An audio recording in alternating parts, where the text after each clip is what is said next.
oh, my kid's sick. Oh, now my husband's sick. Oh, I don't know. Like, just always, like, sick. And I always have compassion for them, even though it doesn't feel like it. Typhoid Mary. I'm a This is The Naturalist. In every episode, we're covering the products, ideas, and trends that are shaping the CPG industry. Or that we just really like.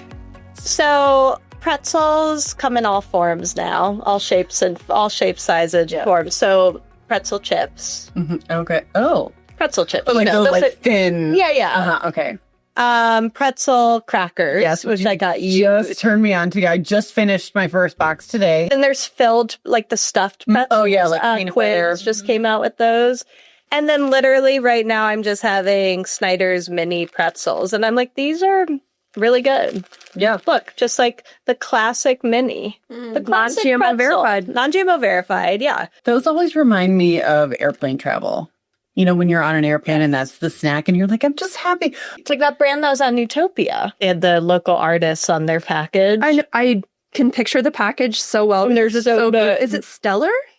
Yes. So good. Stellar. Oh, that's cool. I fly United and not Southwest. I didn't know they were on Southwest. But yeah, I was like walking around the show floor with them. I should not be eating on the podcast, by the way.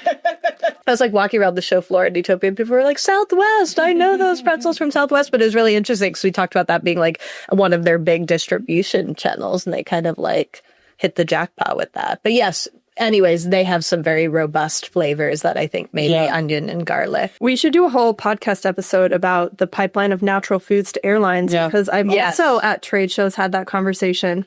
You have? Yes. Well, you know, the undercover snacks that's I think is also on United. Yeah, it is. They were an Nexty winner when I first started at New Hope maybe 6 or 7 years ago. And then I saw them on airplanes. I was like, that's amazing. And straight from Nexties to United. Oh. Yeah, we should do an episode. Oh, that's at bars too. Mm-hmm. Also Nexty winner, I believe. I know I said I was going to stop. Sorry. Is any of that usable or are you going to have to cut all of it because of my crunching? There's a little crunching going on.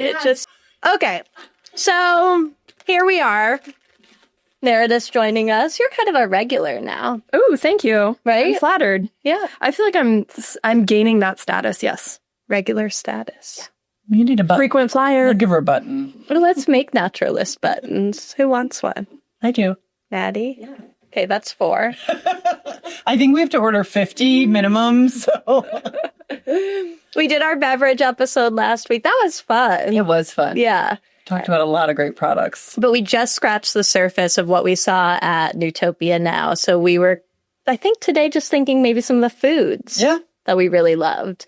And in no particular order, we're probably not going to really we'll talk about the trends a little bit, but just stuff that like surprised and delighted us on the show floor. Well, I could kick things off. I know there was a moment on Thursday where Meredith and I had been running around the show floor. We've been doing things for the Nexties. We were busy. And then we were both like, hungry. And we both looked at each other. We're like, have you tried that Loopinin pizza?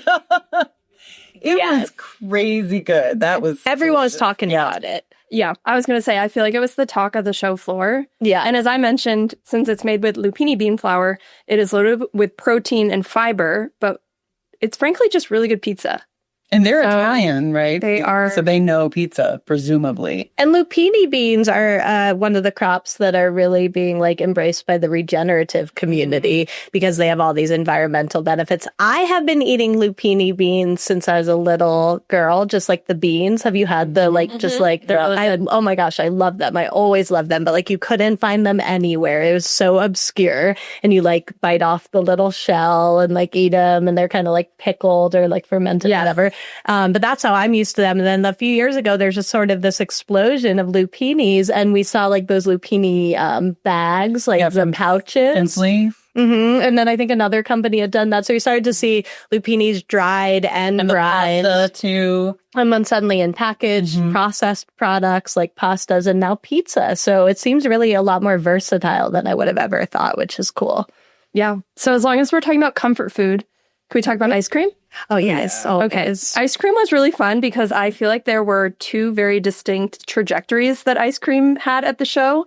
There were I counted four protein ice cream companies, and they all actually had like a very distinct flavor and like kind of marketing scheme, which I thought was really interesting. Yes. And then the other was we had two South Asian inspired ice cream companies at the show, Malai and Heritage Kulfi. And it was my job to make sure I taste tested every single flavor. I had to do my. What was your favorite of all of them? Every ice cream you tasted. I can't remember which ice cream company it was, but I had I think it was like a rose cardamom.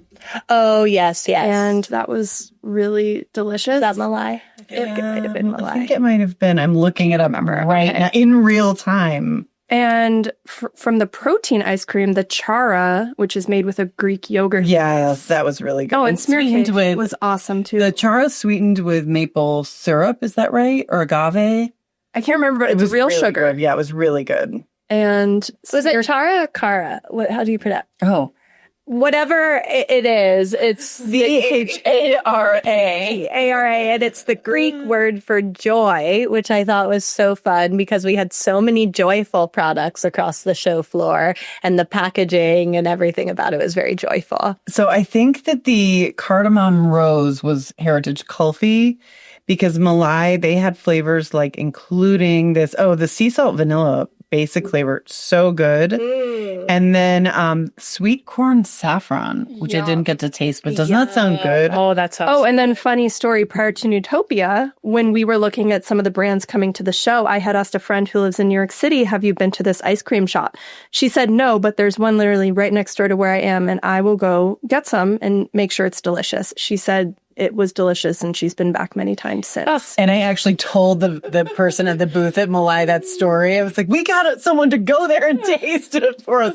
So it was, really fun brands. Yeah, so sort of an ice cream renaissance. Yep. You know, one of the things that we were talking about the other day in a meeting was this kind of, I don't know if this is opening a kettle of worms, can of worms, kettle of fish, whatever. Kettle. Thanks. Talking I love a little bit about metaphor. gendered marketing. And I found it interesting that those two protein ice creams that were kind of right in front of each other in Newtopia, one of them seemed to have this very, I hesitate to call it feminine, but it looked like it was really marketing to women. And the other one looked like a gym bro brand. Yeah. Well, are we going to have to cut this? No. Oh, I think it's interesting. No, I think Gator, if you go on their website, and I spoke to the founder, that is part of her founding story. It's just like being a busy working mother. This was a product that she actually wanted to create for women who just want a little bit of ice cream that is a little bit better for you. And and they're really pretty and beautiful branding. And then the one right across from it, which I don't remember the name of offhand, really seemed more like it was marketing to that. A more masculine. Yeah.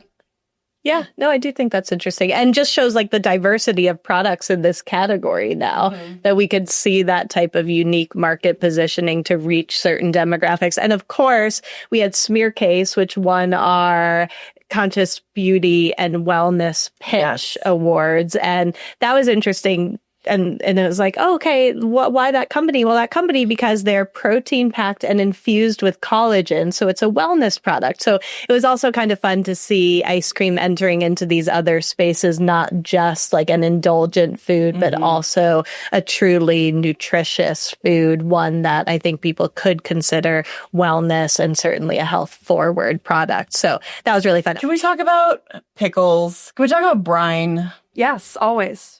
Brine time. Share your thoughts. I think that was the second most talked about. Yeah. Like the jicama. Everyone was like munching on the jicama. I should have brought that to munch on, Maddie, instead of my pretzels. It may have been more socially acceptable. No one was complaining whenever it was munching on brine time at Newtopia Now.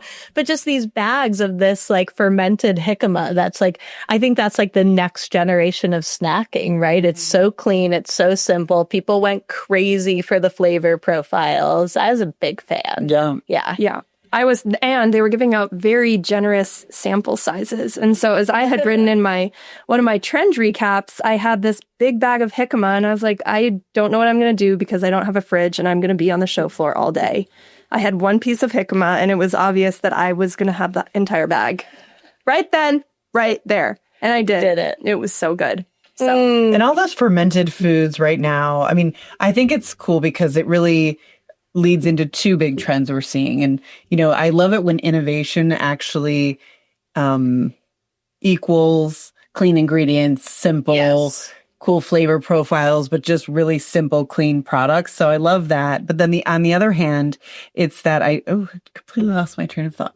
The one hand was strong enough to exist on its own. On the other hand, of course, we're seeing probiotic foods, so important, fermented foods. So I think that it's really cool that it's kind of it's a very, very traditional artisanal technique, but you're seeing it as a really innovative trend in both of these categories, or both of these. Yeah, no, and I think fermentation kind of is one of the unique spaces where the two come together just so naturally, right? Because it is this kind of like traditional way of getting those beneficial nutrients and probiotics and bacteria in there, but it's something that's been done for thousands of years. So I think there's several other examples, but that one is kind of the most exciting when you see companies like Brine Time, and what were a couple of the others that we liked?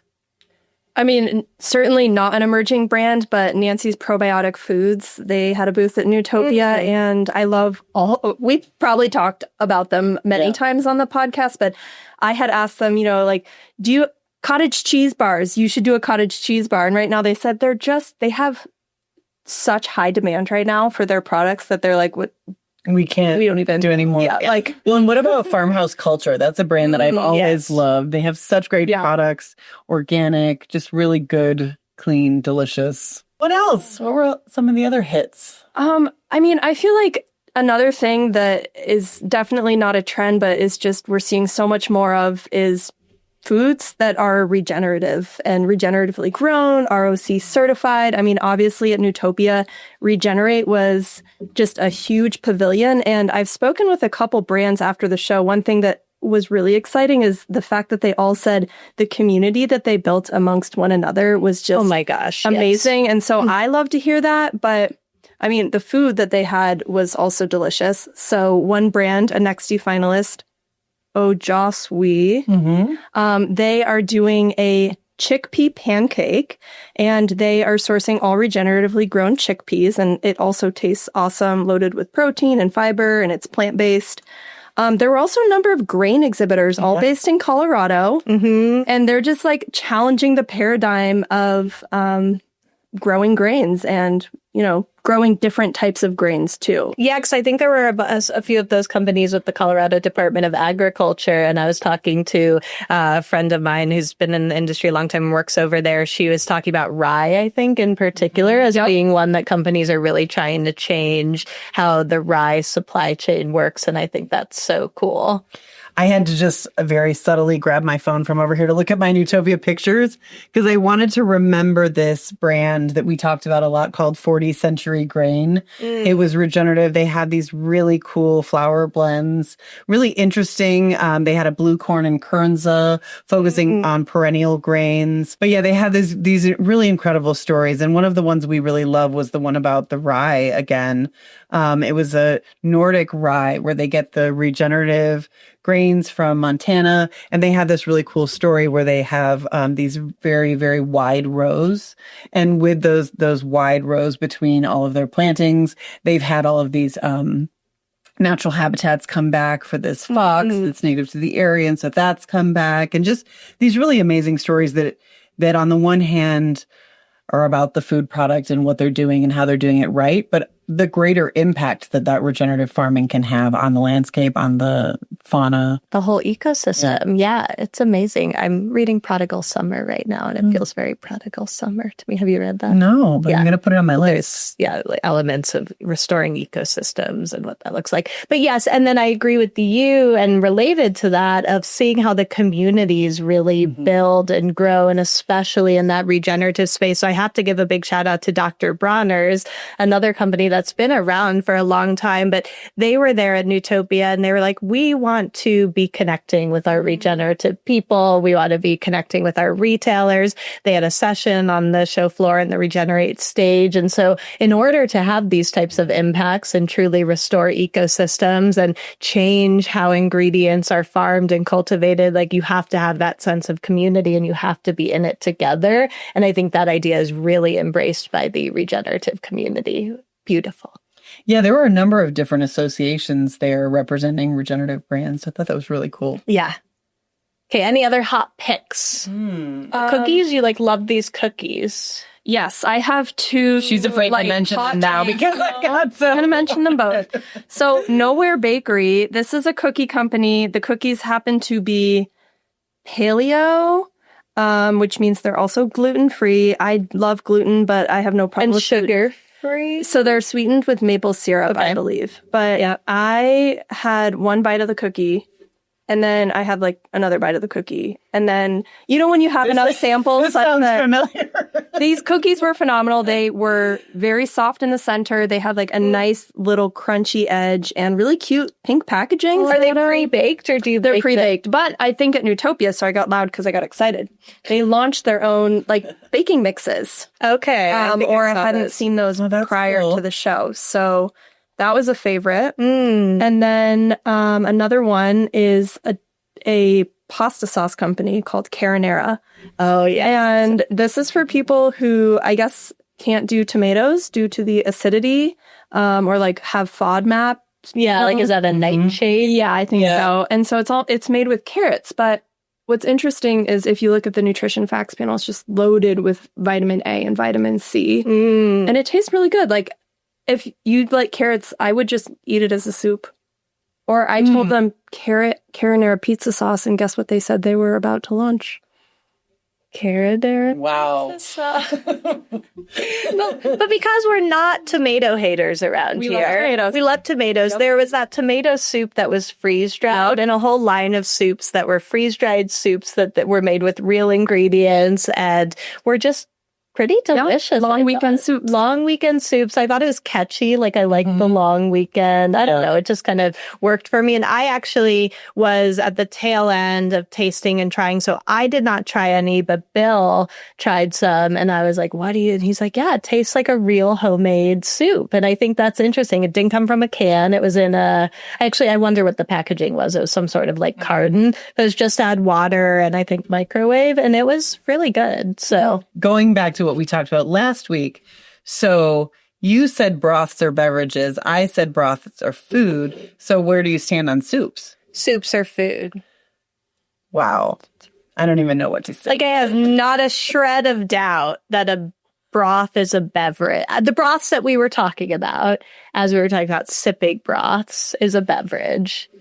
A soup will always be a food. I beg to differ. Do you think soup is a beverage? No, broths are a food. I think it depends on how it's being used, but I probably am on Team Jessica for this one. Well, we can make a button for that too.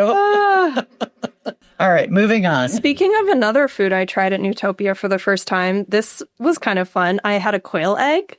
Oh, I love quail egg. Yeah. It just tasted really good. Was it like a package?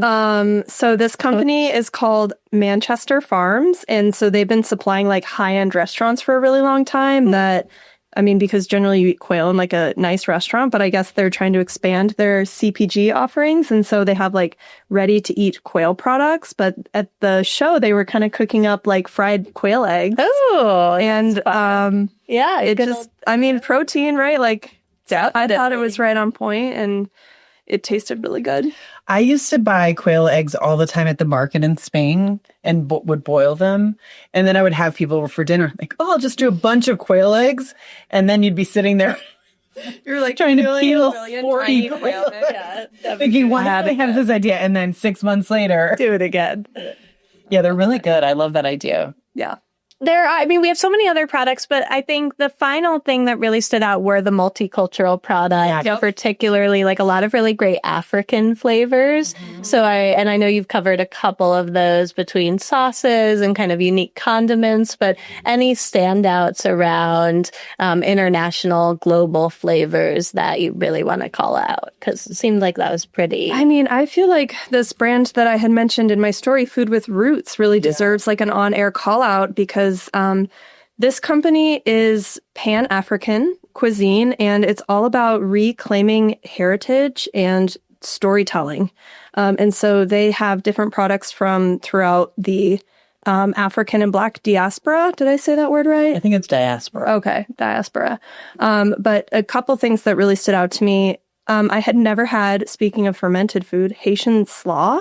Oh, yeah. That was delicious. Yum. And then in my life, I have tried pimento cheese spread before, but they also had a pimento cheese spread that was also very tasty. So I thought that one was phenomenal.